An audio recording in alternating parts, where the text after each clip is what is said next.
Okay, welcome back to another episode of the Gladiators Den MMA podcast. And for the first time, we have video. So if you're watching on YouTube, then thank you for tuning in. And if you're listening to the podcast, again, thank you. Today, we're going to look at the latest UFC fight night in Vegas, which happened at the UFC Apex Arena. Now, where else is better to start than Segei Pavlovich's impressive victory? Now, Segei Pavlovich's rise has been compared to that of Francis Ngannou's. So I want to talk about the comparisons between those two, what's next for Segei, and all that good stuff. But yeah, first up, Segei Pavlovich finished Curtis Blaydes in the first round. Now, that's 6 consecutive first round finishes for Segei Pavlovich. And do I need to say more? 6 first round finishes, and he's only fought 7 times in the UFC. Now, his first fight, he was finished by Alistair Overeem in the first round, meaning he's not seen a second round in his entire UFC career. So his victory took him to 18-1 with 15 knockouts. Now, if we compare that to the rise of Ngannou, Ngannou was 5-1, I believe, when he joined the UFC. And then he had 6 wins with 5 KOs and 1 submission victory before he fought for the title. Now, assuming Segei Pavlovich is going to fight for the title next, and we're going to get into that whole mess very soon because the UFC heavyweight division is a fucking mess right now. So yeah, Ngannou had 6 victories, same as Pavlovich. But Pavlovich has finished all of his opponents in the first round. Now, as much as it sounds as impressive on paper, I feel like Ngannou's rise to the top was more impressive just because of how vicious his KOs were. Now, not to discredit Segei's knockouts, of course they're incredible, but I don't know, I think Francis Ngannou is just a lot fucking scarier, right? But man, what a way to introduce yourself.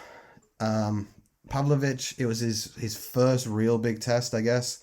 I know he beat Derek Lewis, and I know he beat Tai Tuivasa, but Derek Lewis didn't really seem like he wanted to be in there with him, and Tai Tuivasa, again, he got clipped once, and then it was pretty much over straight away.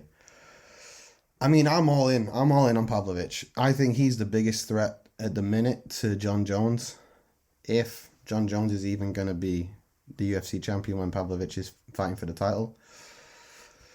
But yeah, what a fucking scary guy. And you've got to consider as well, Pavlovich is only 30 years old. That in itself is fucking crazy.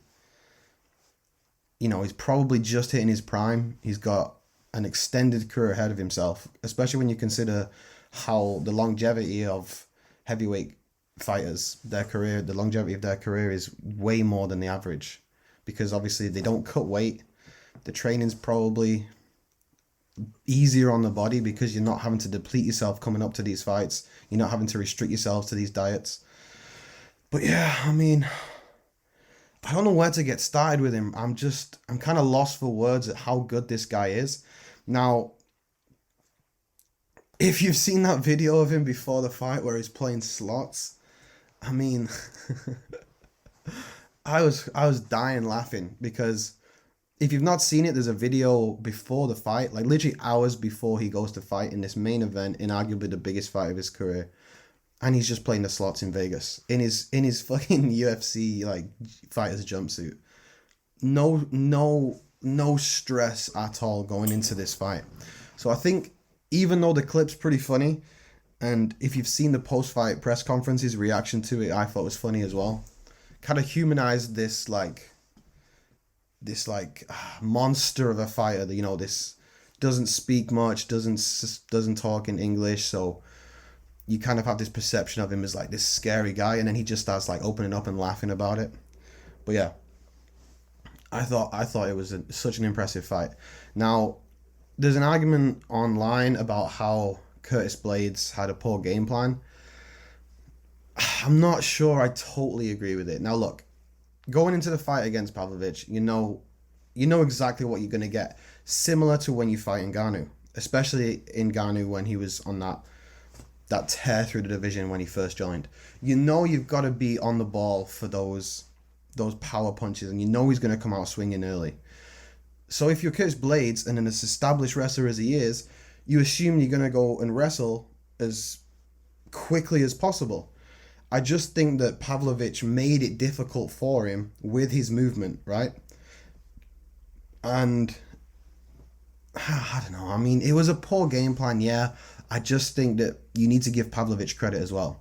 I think Pavlovich was cutting off the entries, especially if you look at the way Blades wrestles. He doesn't really shoot for takedowns in the conventional way. He doesn't really get low and then shoot in and up. He kind of just bends at the hips and leans into the takedowns. So he only shot once the whole, it wasn't long, but the whole duration of the fight, and Pavlovich stuffed it pretty easily. From that point, that's when I knew the fight was done. When he shot and didn't get it early on, I was like, okay, that's it. Pavlovich is going to win. He's going to smoke him. But you have to give credit where credit's due. He's been working at Top Team, I think, working on his wrestling ahead of this fight. Yeah, I mean, what a fucking beast, man. Yeah. So, moving on to the next fight for Pavlovich is clearly for the heavyweight title, right? But when is that going to be?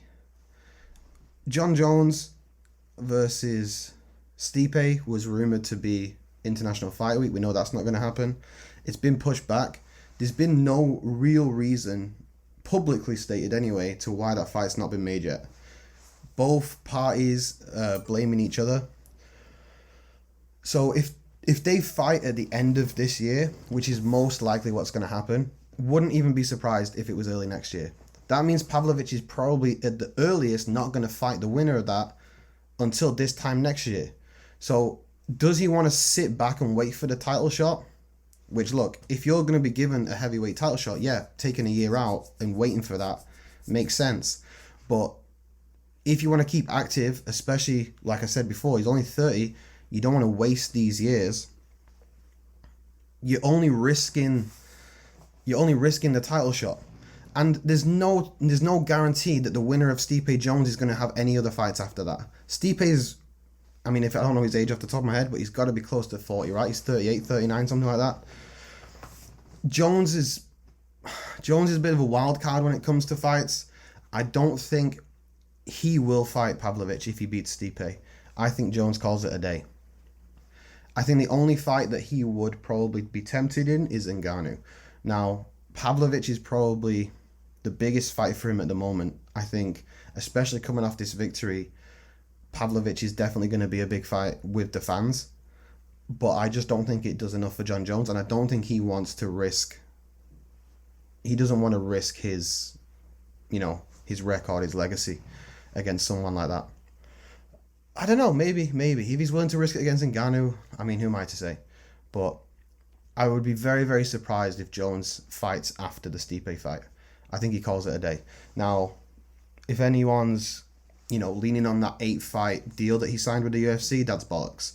There is absolutely no way he fights 8 more times. That contract is 1 for show, 1 to boost his money, and 3 even, whatever, is to tie him down out of doing anything outside of the UFC when he retires. That's why when you see any of these celebrity boxing matches, like Ben Askren, for example, he had to get the UFC's okay to do that. Signing Jon Jones on this massive deal stops him from doing anything outside of the UFC, and we know how controlling the UFC likes to be of its fighters. So it kind of keeps him tied to the company for when he retires, and then they can kind of use that in their own way to, promote the UFC and whatever they need him for. So I would be so surprised if we ever see Pavlovich versus the winner of Jones and Stipe, which puts him in such a shitty position because he's now the clearest number 1 contender. He's not going to be fighting for the title next, and even when the title is ready to be fought for, it's probably going to be a vacated title anyway. So, what does he do? Does he sit out for a year, or does he fight another contender? Does he keep himself active? Because he's not taken any damage in his last 7 fights. Last 6 fights even, sorry. So yeah, he's in a sticky situation. And then we look to Blades, and man, I feel bad for Blades, right? His game plan was very questionable, and that's the third title eliminator he's found himself in where he's been KO'd. So he himself is pretty young, right? He's like 31, I think, maybe even 30. And who does he fight next? Is he just the gatekeeper now for the title? Or does he have one more run in him? You know, if he can get a couple more big wins, does that put him back in title contention? Because there's a bunch of heavyweights where they're in a similar situation now. They've been beaten, they're looking to, climb back up the rankings. I personally think a great fight for Blades would be a rematch versus Aspinall. Because that was personally a fight I was looking forward to, and we didn't get to see it. Blades has publicly stated that he doesn't count it as a win on his record, even though it is one. So if they run it back, a massive win against Aspinall puts him right back up there in contention. Also does the same for Aspinall. I'm not even mad at the idea of Pavlovich versus Aspinall. If I'm going to make a prediction, and if you listen to my podcast or you've seen my YouTube videos, you know I'm fucking crap at predictions. But my prediction would be Pavlovich fights Aspinall sometime next year for the vacated title. Now, how we get there is pretty unknown. I think Aspinall obviously has a couple of fights before then, and I think Pavlovich maybe just sits out and waits. And I am 99% sure that Jones and Stipe don't fight after they fight each other. So I'm just going to go on record and say it now. Yeah, stick with me with that. And then, it's a shit situation for Blades, but what can you do? He just seems to get so close. It's kind of like when you think about Darren Till when he was in his prime, right? He was one of those fighters that you just thought he's going to get there eventually, and things just didn't work out. Now, Blades has had a lot more success than Darren Till has, but it's been kind of the same end result. So, yeah, I feel like Blades isn't done. I think he's an amazing fighter. I think he just needs to work on a couple of things, especially when he's fighting these big guys. Maybe he's just a little bit cautious after the way he got knocked out to Lewis, that he was going to get caught by the uppercut by Pavlovich, because we saw him throw it when Blades ducked his head and when he went for the takedown. I think it's the way that he uses his takedowns out in the open. He just leaves himself open for that, and it just makes it so much harder to get the takedown. But once you're on the ground, then, man, you're in his world. So yeah, I think Blades just needs to work on a couple of things, and then he's right back up there in the top of the division. I don't think there's many people that can beat him. Outside of Pavlovich and Aspinall, I think Blades gives anyone a good run for their money. I personally think Blades gives Jones a really good fight, even after seeing him get beat by Pavlovich in the fashion he did. So yeah, and this just goes back to how making predictions for fights is so hard, right? I said I suck at predictions because it's so hard to make them. The only information you have as a fan is previous fights. So let's take Pavlovich for an example. His only defeat in the UFC came to Overeem. Overeem had great success in the clinch and wrestling. So if you're watching that, when was this loss? Like 3 years ago? 4 years ago? The only information you have where you think, okay, because he's starched all his opponents, right, in the first round, you don't have anything on him other than that's most recent. So if you think that's the game plan that's going to win, you're telling me he's not improved in those 3 or 4 years? He's not adapted his game to fix the issues he had against Overeem? So if you go in thinking that that's how you're going to win, he's such a better fighter than that. And fighters not only evolve, but fighters have different game plans going into fights. So there's no saying that he just had a poor game plan going into that fight and things just didn't work out. And then he thinks, shit, I'm never going to do that again. I know what went wrong. I fixed it. So if you're thinking, oh, that's what we're going to go off to win this fight, it's just not going to work. It's just, it doesn't work.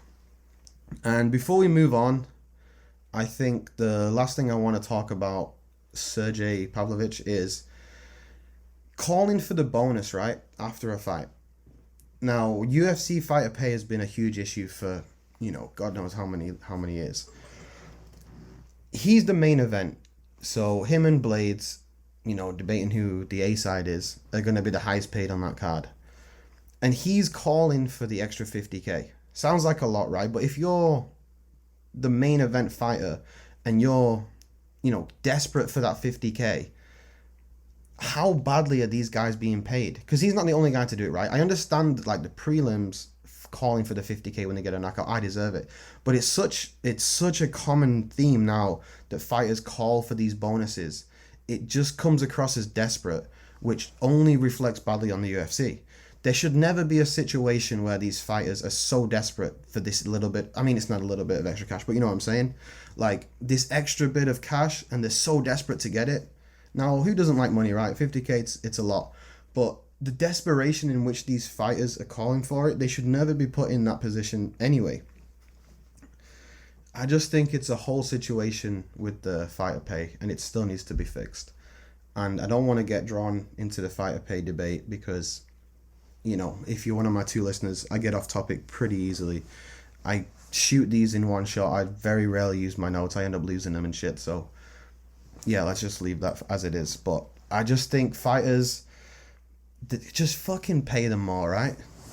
Just pay them more. The UFC, they merged with the WWE recently, right? A couple of weeks ago, and the UFC was valued higher than the WWE.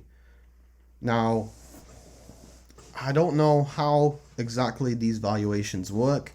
I don't know if that is based on revenue or, future predictions and whatever. But like, as an outsider, I would just automatically assume in a company like the WWE is worth more. But if the UFC is valued at more, there is absolutely no way that those UFC fighters are getting paid more than the WWE fighters. Now, yeah, let's be honest, the UFC probably, they have like 600 and something people on the roster. They have a bunch of backroom staff, etc., etc. But the biggest stars, you're telling me the biggest stars in the UFC as a whole get paid more than the biggest stars in the WWE? There ain't no fucking way. So yeah, Dana fucking needs to fix the fighter pay problem. People need to stop calling for the bonuses. It just makes the company look cheap, and it just comes across as desperate. And it's like, it's that whole thing. I mean, especially me personally, right? If someone's like calls for something, it makes me not want to give it to them. Same thing with like if it's something you can't have, you just want it a little bit more. Same thing. If people are calling for something, I don't want to give it you. So yeah, that's my 50 pence anyway. So yeah. Moving on to the co-main, Bruno had that big win against Tavares. Now, Bruno has had an interesting UFC career so far. He had 3 KO victories in his first 3 UFC fights. And he kind of went under the radar, I'll be honest. I didn't know who he was until he fought Alex Pereira. Now, he is the only person, I believe, in the UFC that went to a decision with Alex Pereira. Now, if you can go to a decision with a guy like Alex Pereira, that in itself is pretty fucking impressive, right? That's one of those defeats that it kind of shines on the opposition as well. Now, after his loss to Pereira, he did get caught in a submission by Gerald Mercer. I think it was Gerald Mercer, right? I mean, I butchered his name again, but you know what I mean if you're following. So, yeah, he had 3 victories, and then I believe he had 2 losses. I'm not sure if he had another victory prior to his win with Tavares, but being put on a co-main event and then getting the quick KO victory that he did, super impressive, and I think it puts his name out in the spotlight again. And when you put a fighter's name out in the spotlight like that, then it entices people and encourages them to do a little bit of extra research and a little bit of digging, and then you'll see how talented of a fighter he is. And yeah, I think it's only going to help him. And Tavares is a good fighter, right? He's a pretty big name, especially in like the Australia, New Zealand area of the world.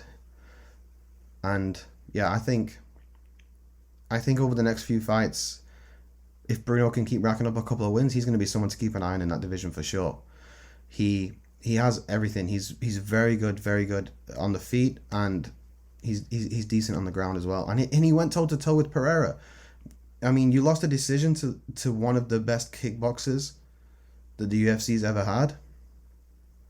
I mean, fair fucking play. So yeah, I think that's a big win. Gives him a little bit of that momentum he had prior to the Pereira fight, and then losing 2 fights back to back. We know how cutthroat the UFC can be when you lose 3 or more fights in a row. Unless you're one of Dana's boys, it usually means you're being cut.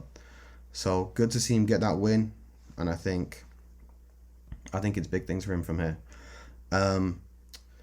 Another thing I want to say about Bruno is his translator. I don't know if anybody's noticed how fucking good Fabiano Busquet is. He is my favorite interpreter I've ever seen in MMA ever. I think he only joined in like 2020, so he's fairly new, but he's a familiar face. I think he's Charles Oliveira's interpreter as well. I believe he speaks English, Spanish, Portuguese, and Italian, which in itself is impressive.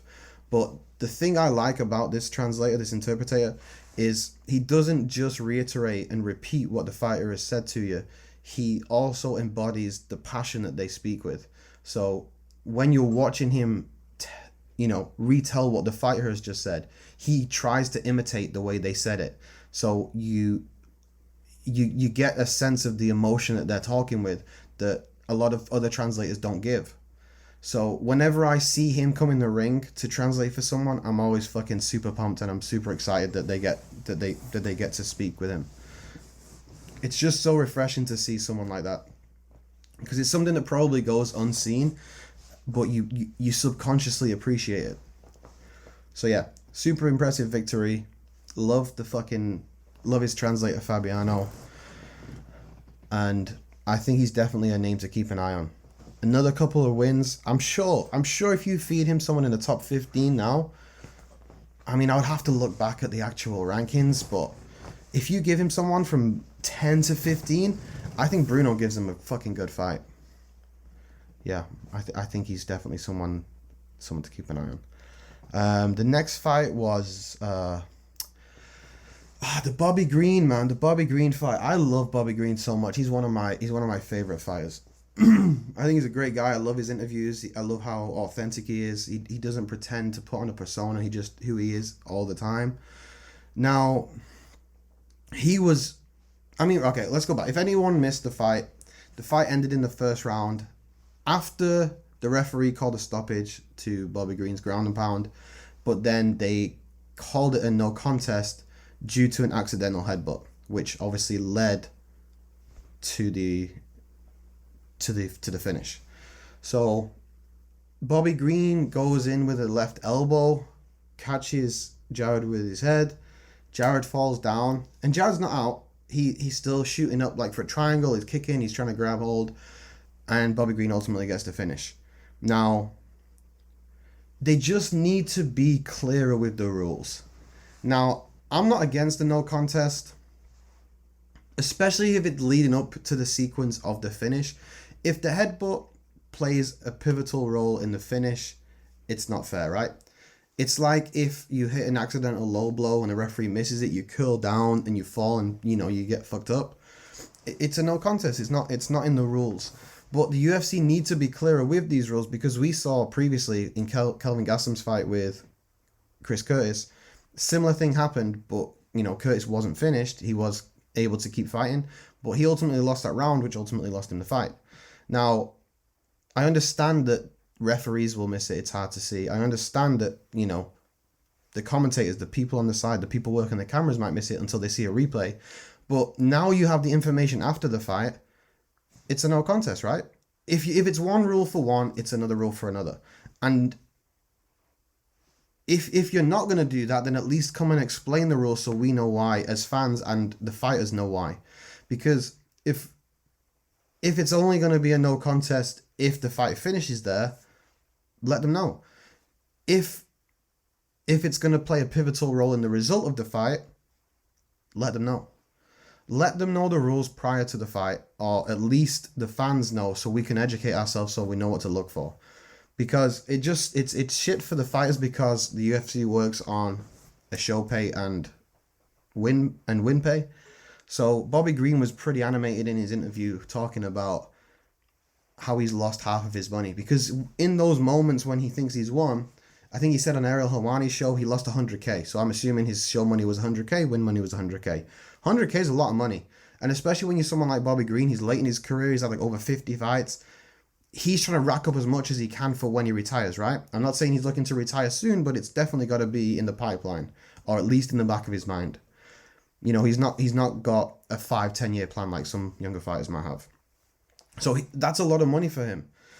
And same for Curtis. A massive win against Gastelum propels him up the rankings, gives him a huge fight next. A no contest at least gives him the chance to run it back or, you know, come up with some other solution. And if you're going to give a no contest, why not split the win bonus? If no one gets it, who's pocketing it? The UFC? If Bobby Green doesn't get his 100K, who gets it? And he said on Ariel Helwani's show he wasn't giving it. Because there's been numerous occasions, right, where Dana White's given people win bonuses even though they didn't win in certain situations, or he's given an extra, you know, bonus on the sly. But if Bobby Green didn't get it, who gets it? He's not giving it to Jared Gordon. If it's a no contest, why not split it 50K each way? And then have them run it back, you know, whenever. So, yeah. I mean, be fucking clear on the rules, set a precedent.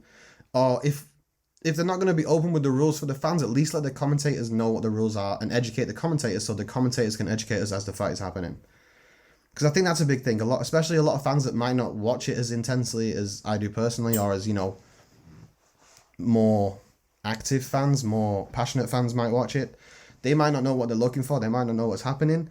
So if the commentators are at least up to date with all the rules, because they didn't know what was going on. Even in the Gastelum fight, they didn't know what would happen if the headbutt was you know, classed as significant. So yeah, educate the commentators, I guess, a bit more. Be a bit more clearer. Explain it more in the media, because I'm still clueless and I follow like almost every single interview I can find. So yeah, sucks for Bobby Green, sucks for Jared Gordon, and sucks for Chris Curtis. It's a whole situation. But yeah, there's a lot of work to be done, especially in the logistics and things like that. But yeah, moving on. Wells versus Selensberger. I was saying to some of my friends before this, I was like, this fight's going to be a banger. This fight's going to be a banger. And I mean, I was impressed. It was such a tough fight to call, and it comes back to that old age of damage versus control, right? Selensberger clearly, especially in round one, I have Selensberger winning round one, Wells winning 2 and 3. Selensberger almost finished Wells in the first round. In the second round, he caused more damage over a shorter period of time, and then I think Wells controlled him for like 3.5 minutes. So you're stuck with the what's worth more, damage and control, and it's just a tough thing to score. So I don't know. I mean, I'm not mad at it, because it's just tough. But going back to the rules, I think the key thing that the judges are told to look for is damage. So if someone causes more damage in the 5 minutes, does that mean they win the round? Or does it have to go over a certain time period? Because let's say, for example, fighter A almost finishes fighter B in the first 30 seconds, right? Properly does a lot of damage, fucks him up, cuts him up. But then fighter B recovers and wins the rest of the round without doing as much damage. It looks good to the audience because it looks like they're controlling the fight. But if we're going to say damage is the most important thing, then fighter A should win. Especially like we saw with Selensberger and Wells. So yeah, I mean, I think things like this is what makes the sport so entertaining. The controversies, the discussion points, I'm all for it. And I have no answers. I'm just here to babble on about it and see which 3 people are going to listen to me. Another thing I want to mention about Selensberger is in his last 2 fights, he has had 5 knockdowns with 0 finishes. That's an impressive record, not one you want to have, because I mean, someone who I think is so underrated in his finishing ability is Dustin Poirier. Because when Dustin Poirier has someone hurt, he just doesn't go hell for leather. He will change up his attack approaches, and he's so smart and calculated with his finishes, which is why he's such a deadly finisher. I think it in itself, it's a whole new thing a whole new skill you need to master. Because if you have someone hurt, you can't just go in swinging, and you can't just hold off and let them recover. You have to be calculated. You have to be calm, and you have to be, you have to be a master of it, I guess, to get the finishes. And Salzburger proved that, right? He could have finished Wells multiple times in that fight. And in his previous fight, I believe he had like 3 knockdowns and still didn't get the finish. Now, yeah, I mean, I just thought it was interesting. I wanted to mention it. Another thing was the Walker versus Incindo was on the main card. No, I mean, obviously you have the beauty of hindsight. When you watch a fight and you're like, this is the time for me to go make a coffee. This is the time for me to go have a bathroom break. That shouldn't be happening on the main card, especially when the week before you had Royval on the versus what's his face, Nicolau on the prelims. That in itself is a crime. Now, the fact that Royval was on the prelims and every single man and his dog knew that was a bad decision, right? Everyone knew that was going to be a banger, and everyone knew the implications that fight had. Now, does that come back to the way that the flyweight division is viewed in the UFC? Because we all know that the flyweight division was going to be cut a couple of years ago, or until I'll just hit my head until Cejudo and Mighty Mouse saved that division. It was going to be cut. So is there like, I don't know, is there a stigma on the flyweights? Do the UFC matchmakers think that they're boring fights? Or is there a leniency towards women's MMA? Are they trying to push women's MMA? Because, I mean, Pennington versus, what's her name? Adrana or something? I don't even know. It's their second fight. Never seen the first. That's one of the main cards in the main events in the up-and-coming UFC events. Answer me that. If Royval is fighting Nicolau on the prelims, Pennington and Adrana, or whatever her name is main event, and Walker Isindo is on the main card,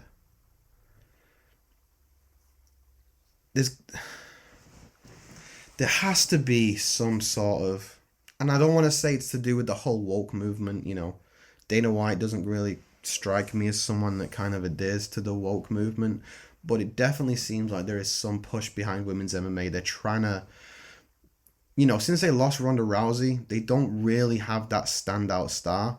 I know they have Amanda Nunes, I know they have Shevchenko, but how many people in the street do you know that know those names? If you go and ask an everyday person, how many, and then do that again and ask how many of those people know Ronda Rousey, it's night and day.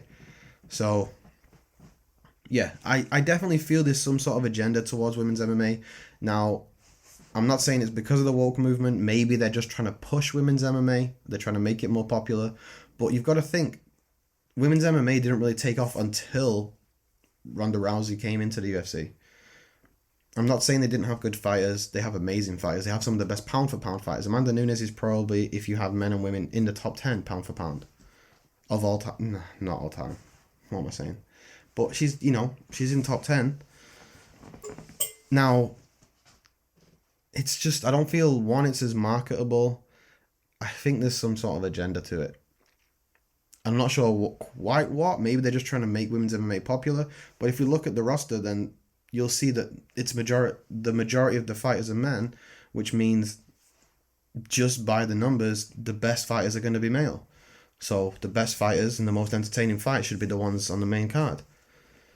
And not only that, you want to sell these pay-per-views. If you're putting two names that most people don't even know, I don't know Pennington and her opponent. I don't know her opponent's name. And I watch the UFC religiously for the last few, however many fucking years. So yeah, got me a bit vexed actually. So I'm gonna move on. Montel Jackson got his nice KO. Also 6 consecutive fights with a knockdown. I believe only 6 fighters have done that. No, eight. 8 fighters. It was 8 fighters prior to that card. It was 6 fighters prior to that card, making it 8. Meaning Segei Pavlovich, because 6, first round KOs, 6 knockdowns. Montel Jackson also 6 knockdowns in 6 consecutive fights. That man has got fucking hands of steel. What a victory for him as well. I think he's a marketable person as well. I think it's a nice record to use when promoting him. I think he's a tough fight. He's got dynamite in his fists. I think that's a great guy to get behind and keep an eye on. And before I wrap it up, how long have I been going for now? 35 minutes. Yeah, I'm gonna wrap it up. It's a little bit of a shorter one than usual, but I've covered all the points I want to do. And yeah, Usman got a victory.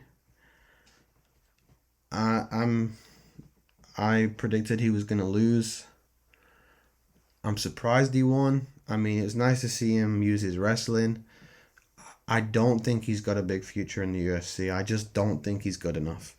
I feel like he got pretty lucky in his debut in the tough final against a better opponent. He landed a shot that didn't even look like it was powerful. It was just on the button. Yeah, they fed him a nice young fighter, inexperienced, that he was able to just lean on and wrestle. Man, I feel like it's coming across like, I have something against him. I don't. I just don't think he's at the level of the UFC. He's like 35. He's coming pretty late. He's a big name because of his brother, and I know in the whole of the Ultimate Fighter show, he was adamant, I want to make my own name. There is no way you can have someone as successful as Kamaru Usman and not live in his shadow. He is one of the best, if not the best, welterweight of all time. Now, of course, depending on how he rebounds back from his 2 defeats to Leon, is probably going to be what cements that or not. Because, of course, we have GSP, my favorite fighter of all time, so it's tough for me to say that Kamaru Usman is better than him, but, there's an argument for it, especially when you think of the level of competition. Again, another debate for another day, but if we look at the level of competition that Usman has fought and how much more well-rounded fighters are in the modern era compared to when GSP was champion, I think that Usman's title reign is way more difficult than GSP's were. Shoot me. But yeah, and then Usman got the victory. I said he wouldn't. Again, not good with predictions. I don't think he ever wins a big fight. Put it that way. That I'm willing to fucking bet my house on. I think if Usman fights a semi-competent fighter, I think he gets slept or demolished. But yeah, and then last thing, Brady had an impressive comeback victory, right? He had a big cut on his eye, nasty cut. He was probably down 2 rounds, needed to finish, and he got it. And he was someone I was super impressed with in the Ultimate Fighter. I know he didn't get very far, considering, but he's had such a good fucking run since then. And I think he is the complete opposite of Usman. He's young. He has a great future ahead of him. So, yeah, keep your eye on him. I'm going to be more active on my YouTube. Keep an eye out for some videos. I'm going to be doing video versions of the podcast if you don't want to just listen.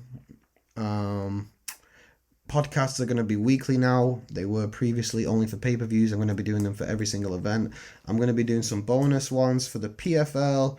And again, like I said last time, I am working pretty hard on getting some interviews lined up. I've got some things, some good things in the pipeline. Not quite finalized, but I've got some conversations going, some ideas floating. So yeah, thank you for listening. Tune into the next episode, and if you're watching on YouTube, like the video and subscribe it to it or whatever. I don't know what you're supposed to say. Thank you for listening. I'll see you on the next episode.